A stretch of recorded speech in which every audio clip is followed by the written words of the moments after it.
my name is Jonathan. I'm from the Department of Philosophy, and I apologize for the very, very long title. So as I was sharing with, just now, this actually was inspired after reading a philosophy paper.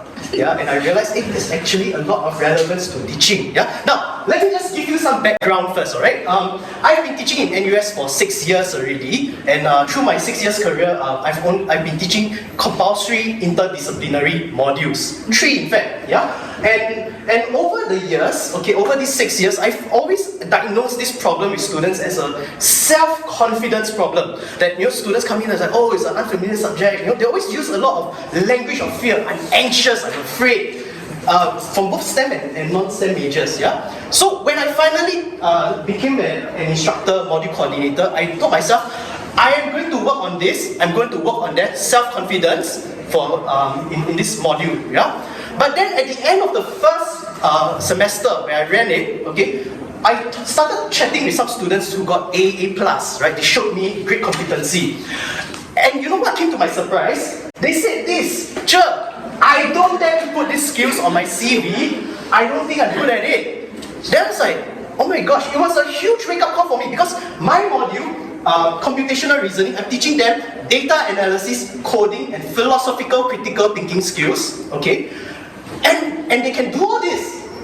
I give them A+, and they say, I still don't feel, I don't think I'm good enough. Then, I'm supposed to prepare them for the working world, and they say they're not ready for the working world with these skills. So it was a wake-up call for me, and I started searching, why are the students thinking this way? Yeah, I felt a bit like a failure because like they can do but they don't have to put on the CV. So then I came across this paper by Karen Jones. It's a philosophy paper on intellectual self-trust. And basically, intellectual self-trust is more than just self-confidence. It's a person's trust in their own intellectual abilities, okay, to reliably employ them to intellectual challenges that they face. It's just like how we trust other people to do work reliably for us, but now we direct that trust back to ourselves, our own abilities. Yeah? Why is this more than self-confidence? Because there are actually 2 components to it. One is the belief in their own competency. Yeah? So, and then the other is the emotional perception, the optimism to succeed. So normally when you talk about self-confidence, we're actually talking about this. And one thing I didn't do in the first semester was to build up their belief in their own competency. Yeah? So then, this was actually my wake-up call. I needed to do something to actually work on this. Yeah? So, but before that, let me just talk about 3 areas of self-trust deficiencies. This came from my own reflection and working with students. Yeah? Where are the 3 areas of self-trust deficiencies? Especially interdisciplinary learning. Number 1, unfamiliarity with the subject. Yeah, because like FASS students come in to learn data analysis and coding, don't know, right?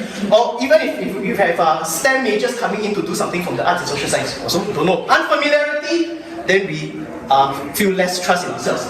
There's also the perceived stakes of failure.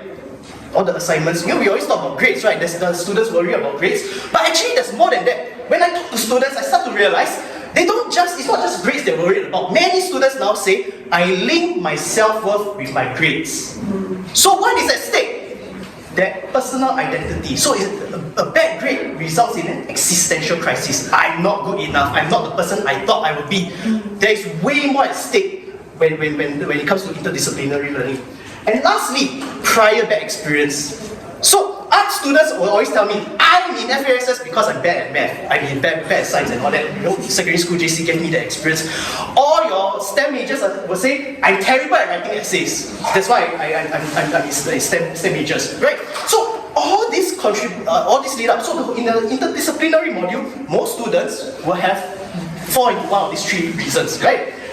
And then they come in with a certain negative disposition for learning. Yeah? So you see, they have self-doubt, they have low motivation to learn, lack of resilience. If I know I'm going to fail, why bother struggling? Yeah? And then they also try to stick to safe model answers. Because they don't trust themselves, they don't trust their ability to generate good answers. Let's stick to the safe answers instead. Yeah? Don't feel safe to explore. Right? This is basically me and Chinese also lah. One of the Chinese language is like that. So I can totally relate with them. Yeah? Now, one thing that we tend to experience with students is sometimes they'll come to you, hey, Cher, can I check my answer with you? Is this okay? In the past, I used to think that they were fishing for answers, and last time when I was a TA, my prof would say, don't entertain them, right? But I decided, let's use this as a learning opportunity. I sit down with them, I talk to them, I say, hey, show me how you do the thing. They actually got the correct answer. Then I say, okay, what? Then why you don't trust? Why you don't trust your answer? They say, I just don't know, right? So I mean, if we think of them empathetically, sympathetically, right, they're actually not trying to fish for answers. And this paper, philosophy paper as well, actually says intellectual self-trust is developed and sustained through communal support via feedback from reliable figures in the community. So who are the reliable figures in a module? Us educators. They look to us as the reliable figures to help them build that support, to build that self-trust in themselves. So I started to realize they're not fishing for answers, they're trying to build self-trust. Of course, it's not good practice because the more you do this, the more students will come to you, right? Then that's a problem, yeah? So now, I mean, it's more work for us to do, right? Now, one of the things I tried to do initially when I diagnosed this as a self-confidence issue was I started a Telegram helpline. So the whole cohort comes onto a Telegram. This module between 600 to 800 students. Okay? One good thing about it is that we publicize their struggles. All questions, even if they privately message me, I put the question out. Then why do I do that? Because then, in a blended learning format, when a student struggles, especially when they lack self-trust, they start to think, I'm the worst student in the cohort. When you start sharing, publicizing the questions, they start to realize, other people have the same questions. Other people are struggling. I am not as bad as I think I am. We're all in the same boat together. Yeah. So this actually helps them to calibrate where they stand with their peers, and it actually helps with building confidence. So a lot of them say this: I really like the Telegram helpline. Yeah. It feels like we're all learning together, and implicitly they all also recognize we're all struggling together. Yeah. Now.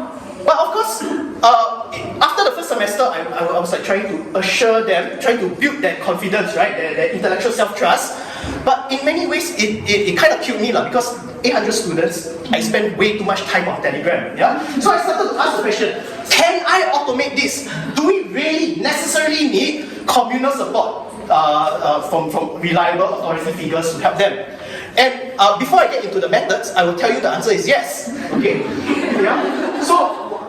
This is the first course run, 180 minutes. Then after I see that they all say that they're not confident, okay, they don't want to put their skills learned on their CV, I step up my efforts. But then, very tiring. So with the interventions, drop to 30 minutes. Then the checking questions also drop. The chair, is this the correct answer? Also drop, right?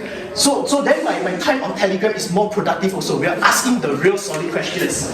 And also, just to show you, the confidence levels actually increase. Yeah? How many of you are willing to put on your CV? Shoot up!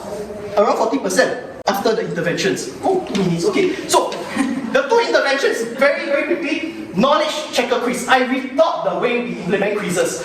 The issue isn't that sometimes we call it low stakes quiz. It's not about the weightage of the quiz, it's the number of attempts. The idea that I have to get it right in this one attempt is very anxiety-inducing. So if I can give them a few more attempts, then they feel less anxious and they are more willing to experiment and explore. One of the things I do is I realize if you release feedback after the quiz is over, only 30% review it. Yeah?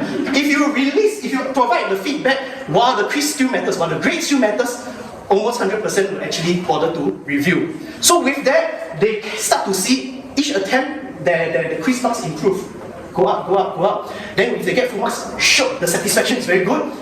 They actually start to trust themselves more. They build more trust in their own intellectual abilities. Okay? If I can just look around the course materials and I can improve my marks, means I'm onto something. So they actually trust themselves more. Another thing I did was this thing called interactive story games, because I found myself repeating myself multiple times on Telegram. So I thought, why not automate this in the form of a story? So here's an example. These are how we yeah? Yeah. So what do I do? I basically you all want to take photo of this. Okay. So what do I do in the interactive story games? I basically cover all the dry nitty-gritty details, and I do it in story form, which is more exciting. Yeah. And I also basically give a guided demonstration of both technical and soft skills. Because sometimes they say we don't know what to expect from a module like this, because unfamiliar subject, huh? So then this is my way to walk through what we expect, how to do it. Then they can also benchmark with the story to see, okay, am I on the right track? So basically with all, and last, there's one other thing, I normalize the culture of making mistakes. It's okay to make mistakes because of exploration. It's always in all the stories. Yeah? Now, so then, let me just show you, in these 2 semesters, right, I make them do, this is a guided task that they have to do, write code on Excel to auto-solve this maze. Guided on lecture video. This is unguided. Right? Before the intervention, you can see only 70% can complete the task, and the unguided one, 25%. After the intervention, boom, shoot up.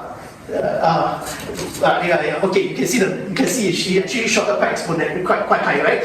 Then after this semester, I decided I want to change the format. Let me try to push their abilities. Okay, I'm almost done. So now the new assignment is make a game, make your own game on Excel. Okay, then you can see the goal line is able to satisfy question requirements. Over the semesters, I keep tweaking the kinds of questions to help empower them even more. How do I recover from failure? Became the biggest theme in all these tweaks, and you can see that more of them can complete the basic requirements. But the most important is this: the ability to go beyond the basic requirements, to explore beyond the syllabus. That is a sign, a hallmark of having intellectual self-trust, that they're willing to explore beyond, to Google and try. The reason why this shot up, the gradient is steeper, is because I gave them 3 more weeks compared to the other semesters. Student feedback, they say too short. So okay, I give them 3 more weeks, more of them can do, more of them can explore. So end of the day, we can design learning activities to increase their belief in their own competency. I'll end with this slide. These are testimonials from students. This is a student who decided that why after the module, she said, why do I define myself as an arts student and only go for arts jobs? If I can do coding, means I can do anything. So she applied for a science internship. They gave her a coding test on the spot. She could do it. She got the internship. This is a guy who got B-, but then he was confident enough. He went for a bank finance internship interview, coding test, got the internship. Yeah. So that's all. Thank you very much.